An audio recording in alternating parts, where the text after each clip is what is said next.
Bienvenue dans Sex, Love Co, le podcast qui te dévoile tout sur l'intimité amoureuse et érotique.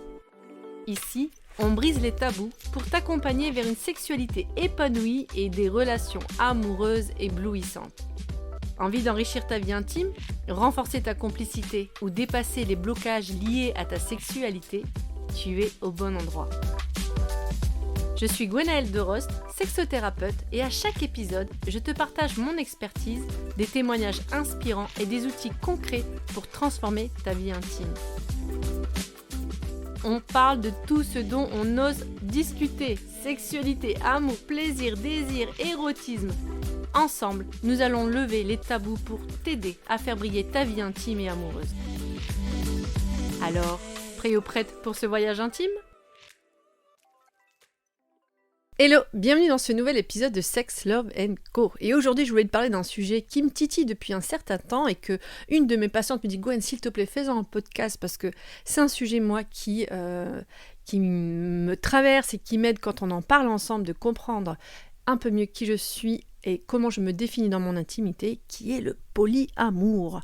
Et je voulais prendre le temps d'en parler parce que le polyamour, beaucoup de personnes se posent des questions sur ce fait de société qui est en train de plus en plus s'ouvrir sur est-ce qu'on est fait pour vivre que dans une seule relation amoureuse ou au contraire, est-ce qu'on peut s'épancher dans plusieurs relations amoureuses en même temps.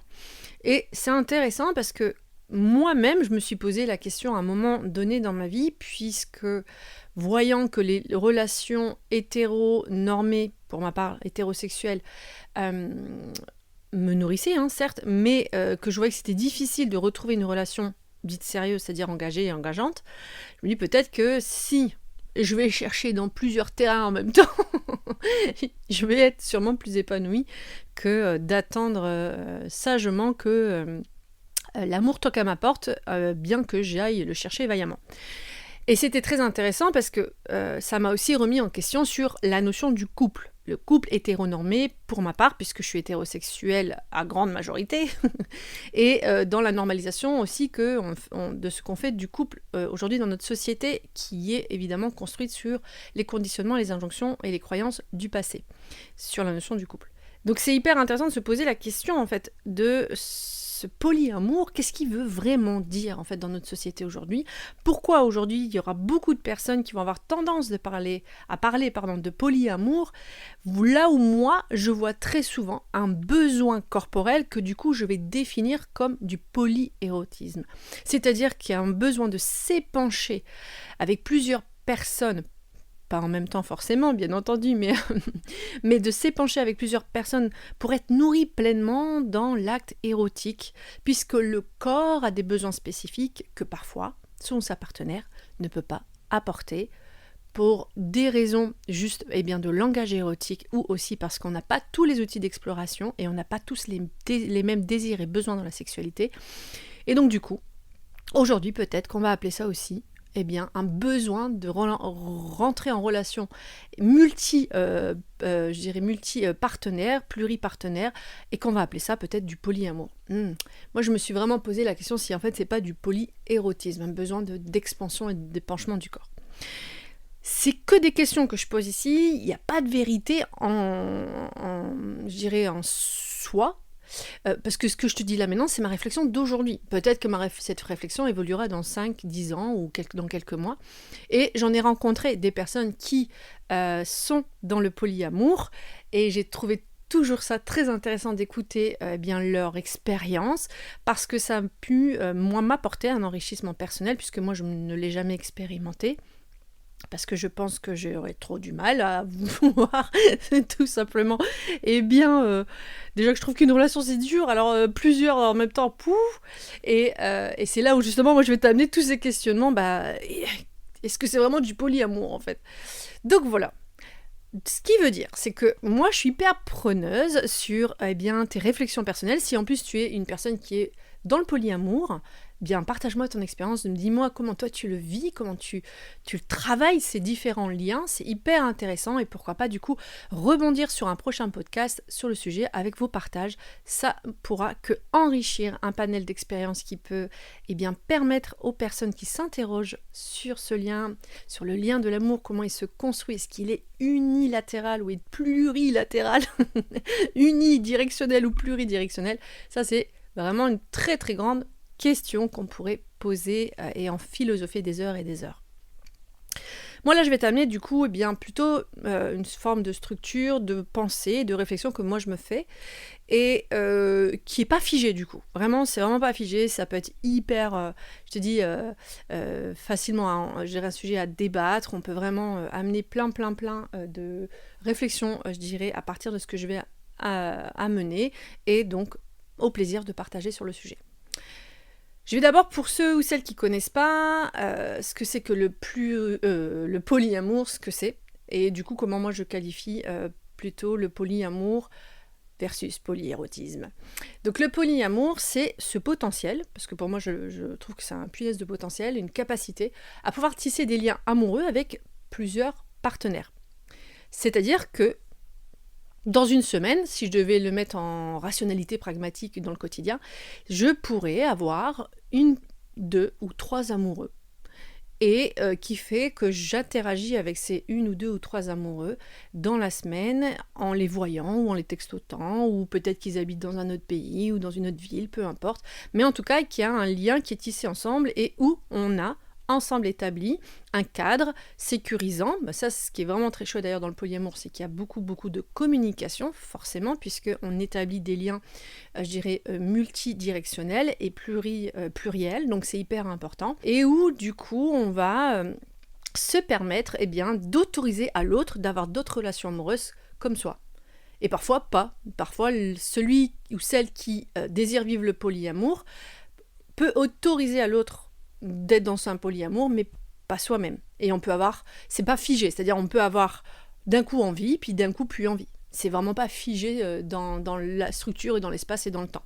C'est hyper évolutif et du coup ce qui amène un énorme cadre de communication, puisque forcément si on est dans des interactions polyamoureuses, ce qui veut dire que du coup on a cette capacité à tisser du lien avec plusieurs personnes, ça signifie que y a des jalousies qui pourraient se soulever, des peurs, des insécurités en lien avec cette ouverture multi-relationnelle, et qui peut soulever ces insécurités personnelles. Donc ça va vraiment faire aviver beaucoup d'insécurités et que du coup on va prendre le temps d'en discuter ensemble pour aller justement voir si cette relation peut être toujours fonctionnelle dans le temps. Je trouve ça hyper intéressant parce que du coup effectivement ça va aller chercher des profondeurs, ça va aller faire travailler des profondeurs dans la notion de la jalousie, dans la notion du partage, dans la notion de compersion, c'est-à-dire pouvoir être tellement dans l'amour pour l'autre que je comprends son besoin de s'épanouir dans d'autres relations. Donc c'est vraiment le travail de la compersion, ça. Franchement, c'est d'un point de vue extérieur, pour moi je trouve ça magnifique. Je trouve ça magnifique de pouvoir autoriser à l'autre ou à soi-même d'être nourri dans ses besoins et ses désirs d'épanouissement intime, personnel, puisque, et ça je le dis très souvent à mes couples, on ne peut pas combler seul tous les besoins de son ou sa partenaire. Je parle, évidemment là, quand je dis ça, ça veut pas dire que vous devez tous polyamour, c'est pas ça que je suis en train de dire.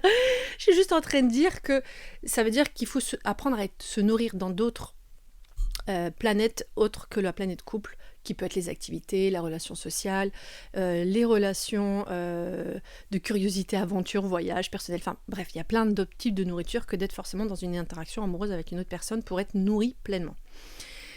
Donc, je trouve ça hyper intéressant quand même, parce que c'est vrai que si on multiplie le facteur de connaissance humaine, et en plus dans l'intimité, il y a forcément un enrichissement qui se met en place dans sa propre expérience personnelle grâce à ce que je vis avec l'autre.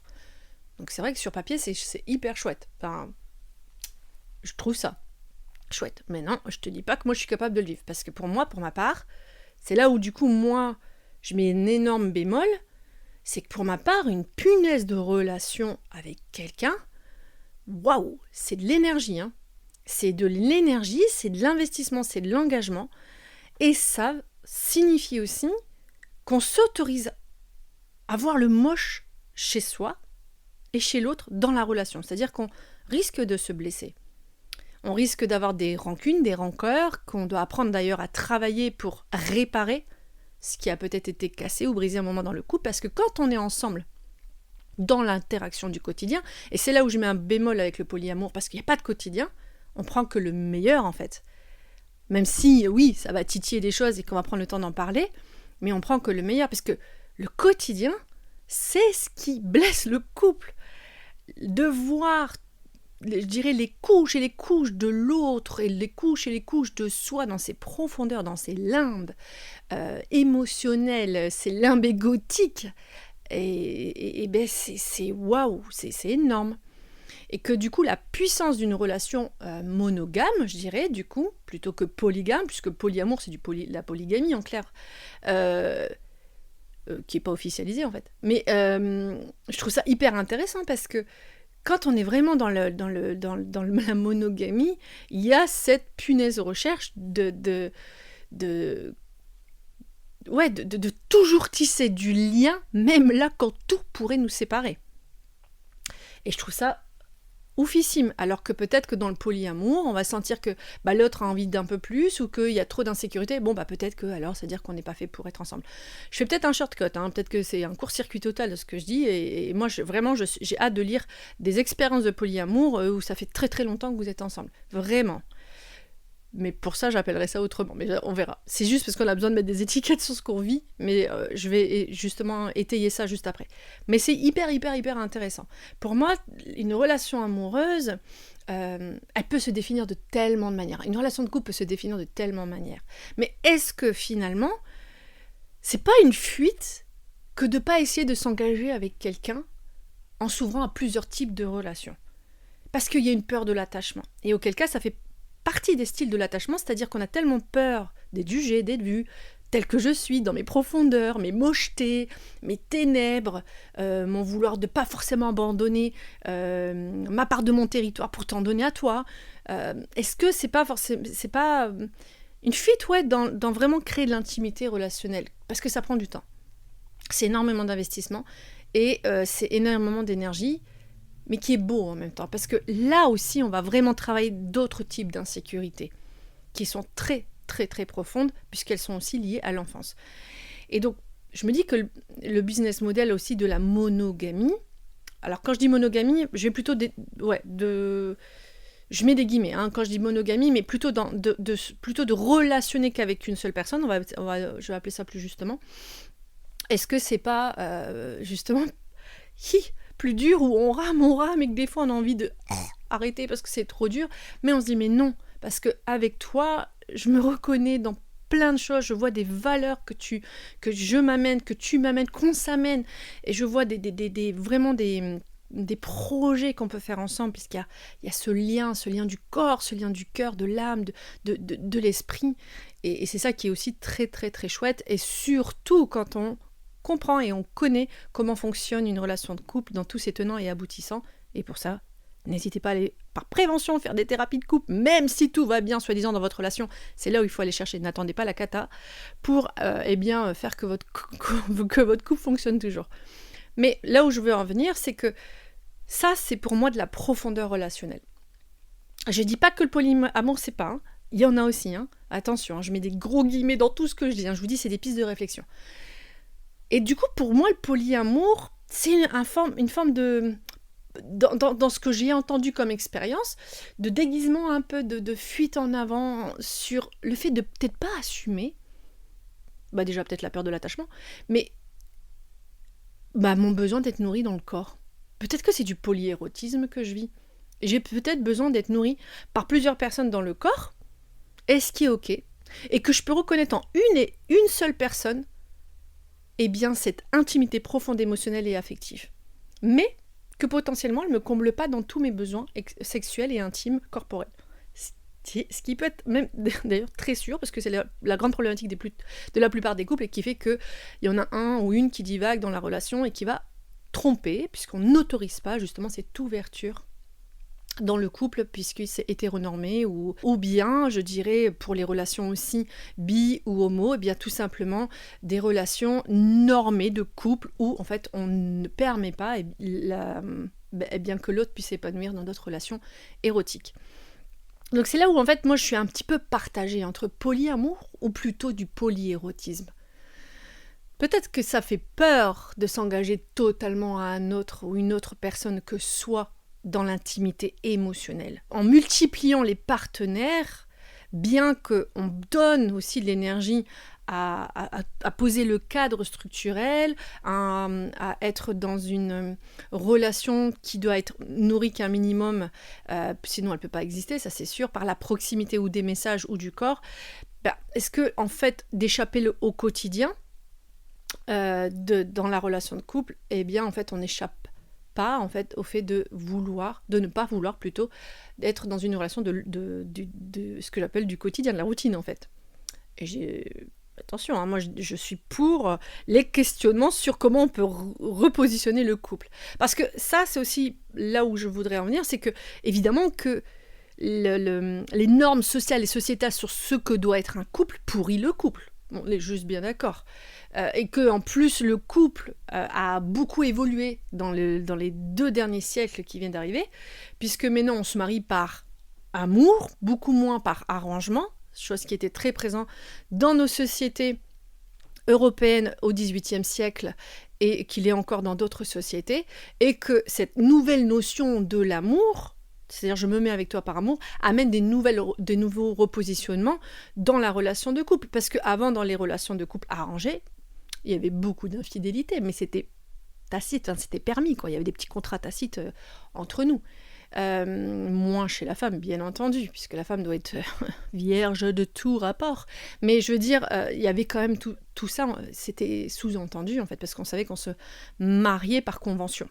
Maintenant, on se marie par amour. Donc si on se marie par amour, on ne peut pas créer d'infidélité, c'est pas possible. Et que en plus, et bien entendu, la religion rajoute une petite couche dessus, si on est hyper dans tous les carcans religieux, je dirais dogmatique. Hein. Ça ne veut pas dire qu'on ne peut pas croire, rien à voir, mais qu'on est vachement à cheval sur les règles, le cadre, la structure, qui amène de la rigidité dans l'esprit. Moi, ce que je me propose comme question, c'est que peut-être qu'il faut aussi revoir tout simplement le positionnement de ce que c'est qu'une réelle relation de couple. Peut-être que si on était réellement en amour, et quand je parle d'amour, et ça j'en ai fait un podcast, je ne sais plus c'est quel épisode sur vraiment ce que c'est que l'amour, est-ce que quand on est réellement en amour pour l'autre, qui amène les 5 grands principes, qui est le respect, la tolérance, la réciprocité, c'est-à-dire l'investissement, ensemble dans comment nourrir et s'engager dans le couple, le fait d'être dans la proximité corporelle, émotionnelle, eh bien, est-ce que si on amenait tout ça, si on prenait justement eh bien, toute la personne devant moi dans tous ses composants de ses besoins, ses envies et ses limites, est-ce que je peux accepter, parce que je l'aime, cette personne, et je la respecte, je tolère qu'elle a des besoins différents des miens, des envies différentes des miens, que possiblement, elle a besoin d'être nourrie dans d'autres parts d'elle-même, dans l'érotisme. Que moi, c'est pas que je peux pas lui donner, c'est que moi, je lui apporte autre chose, qu'il les satisfait. Et il y a d'autres personnes qui peuvent le satisfaire autrement, dans le polyérotisme. Et bien entendu que cette notion, c'est ce qu'on appelle la notion du couple ouvert, permet du coup, possiblement, de rentrer dans une intimité émotionnelle tellement forte, parce que ça veut dire qu'il y a tellement un cadre sécurisant de communication profonde, parce que alors là, on va travailler aussi la jalousie, hein, on va travailler la peur de l'abandon, on va travailler la peur du rejet, la peur de ne plus être choisi, de ne pas assez être intéressant, d'être transparent. Ça va faire bouger, ça va créer des séismes intérieurs. Et en même temps, c'est tellement un espace d'amour que d'autoriser à l'autre d'être lui-même. Et c'est peut-être ça aussi la clé de l'épanouissement d'un couple. C'est de comprendre. Et ce qu'on est aujourd'hui dans ses besoins n'est plus peut-être pareil dans quelques semaines, mois. Moi, j'ai déjà eu des couples qui avaient juste besoin d'en parler, cette possibilité d'ouvrir la relation. Et qui réalisent que juste de l'avoir posé, d'avoir été entendu dans son besoin, a donné tellement dans le cœur de celui qui a pu prononcer ou celle qui a pu prononcer son besoin de peut-être d'ouvrir la relation dans l'érotisme, d'amour pour son ou sa partenaire qui écoute son besoin, qui n'avait même pas besoin d'y aller. Et je trouve ça trop chouette. Moi, je peux comprendre qu'on ait besoin d'être nourri dans le corps avec d'autres personnes dans le corps. Je peux totalement le comprendre. Est-ce que je le conçois moi dans ma relation ? Je sais pas, ça va faire bien travailler aussi. Mais je peux le comprendre. Je peux le comprendre qu'on a besoin d'évoluer dans d'autres manières d'être dans l'érotisme avec son ou sa partenaire. Et je trouve ça chouette, je trouve ça beau. C'est là peut-être la clé d'épanouissement dans une relation. Tolérer que l'autre est différent de moi et qu'il a des besoins différents de moi. Et dans l'espace de l'amour de mon cœur, comment je peux l'entendre en fait ? Ça, je trouve que c'est un sacré... c'est un sacré avancée, en fait, peut-être dans la notion de ce que c'est qu'un réel couple. Donc voilà, je voulais te parler de tout ça. Il n'y a aucun jugement sur peut-être comment toi tu mènes ta relation, peu importe. C'est vraiment des pistes de réflexion. C'est le polyamour, c'est une belle question. En fait, en tout cas, ce que moi je remercie au polyamour, c'est de remettre en question en fait la normalisation, le cadre qu'on impose sur ce que doit être un couple. C'est comme le libertinage. Moi, je trouve que tout ce qu'on va appeler les transgressions intimes, émotionnelles, sexuelles, d'un point de vue social et sociétal, bien entendu, puisque la société rigidifie en fait les systèmes de pensée libre, vont permettre tout simplement de pouvoir repositionner initialement tout simplement ce qu'est réellement vivre une interaction intime et sexuellement. Ça va permettre de faire bouger en fait tout simplement ce système de pensée qui peut être parfois trop rigide. Il y a des multiples façons de penser les relations tant que soi et avec l'autre on est totalement aligné. Ce qui signifie qu'il y a une réelle aussi connaissance de ses propres limites à vivre des interactions, ses propres fragilités, vulnérabilités, et que c'est important de l'amener sur le tapis quand on est dans une relation pour pouvoir tout simplement relationner encore plus fort, plus loin, plus intimement, plus authentiquement avec l'autre. Parce qu'on est authentique avec soi. L'authenticité radicale. Oui, puisque quand on n'est pas authentique radical, c'est là que ça crée des trahisons. Si tu vois le rapport avec les infidélités. Donc voilà ce que je voulais t'amener comme sujet aujourd'hui. J'ai vraiment hâte de lire tes pensées, tes réflexions, peu importe quelles sont. Mais par contre, de te permettre de voir en fait ce que ça peut te soulever, ce type de remise en question sur la notion du couple, comment on peut élargir sa notion de couple, qu'est-ce que ça veut dire si je m'ouvre, qu'est-ce que ça veut dire si j'ouvre l'autre, qu'est-ce que ça veut dire si on s'ouvre ensemble, qu'est-ce que ça veut dire si je ne m'ouvre pas, je ne veux pas m'ouvrir et l'autre non plus, qu'est-ce que ça pourrait lui amener aussi en lui ou en elle, c'est hyper intéressant. Et si je suis en relation polyamour, comment je le vis déjà, et est-ce que vraiment il n'y a pas une peur, est-ce que pour moi c'est un signe de liberté parce que j'ai peur de sécurité, ou est-ce que dans cette liberté j'ai ma sécurité? C'est vraiment hyper intéressant, il y a plein de réflexions qu'on pourrait se poser. En tout cas, n'hésite pas à me partager, pour moi c'est je dirais essentiel, c'est ça qui va faire bouger moi aussi mon système de pensée, le système de pensée peut-être de beaucoup d'autres, et je serais ravie de rebondir de nouveau sur ce sujet. Et c'était un réel plaisir. Ah, et avant de conclure, c'est pas parce que on est peut-être dans le polyérotisme, c'est-à-dire qu'on aime être dans le plaisir charnel avec quelqu'un, on aime partager les corps, parce que, eh bien en fait, parfois le langage des corps est plus fort que le langage de la tête, même très souvent, et que en fait on le fait pas avec amour, hein. Attention, ça veut pas dire ça. Bien entendu qu'on peut être dans le partage charnel avec des personnes hyper passionnées sur ce qu'on est en train de partager sur le moment présent, et que on sait faire la différence justement entre ce que je partage avec toi avec beaucoup d'amour sur le moment présent et ce que c'est pour moi réellement vivre une relation avec quelqu'un dans l'amour, lien affectif, lien amoureux, le quotidien, le partage, les souvenirs, tout ce qu'on peut se co-créer ensemble. C'est complètement différent. Donc si tu es justement dans ces positionnements aussi de polyérotisme et que tu le vis avec passion, ça ne veut pas dire que forcément tu es polyamoureux, c'est juste qu'en fait tu es quelqu'un de passionné, d'aimant et qui partage avec le cœur ouvert, et c'est hyper chouette. Donc voilà pour aujourd'hui, ça y est, je mets un point final à ce podcast. Trop ravie de vous l'avoir proposé. J'attends tes retours et en attendant, prends soin de toi. Merci d'avoir écouté cet épisode. J'espère qu'il t'a donné des clés pour enrichir ta vie amoureuse et intime. Si tu as aimé, abonne-toi, laisse un avis et partage-le. Moi je te retrouve mardi prochain pour une nouvelle dose d'amour, de complicité et de sensualité. Si tu veux dès maintenant retrouver d'autres astuces ou d'autres ressources, n'hésite pas à consulter ma page Insta, ma chaîne YouTube ou encore de découvrir ma page web sur Sublimation, l'école virtuelle de l'éveil tantrique et de l'intimité. En attendant, prends soin de toi et je te dis à très vite pour un nouvel épisode de Sex, Love & Co.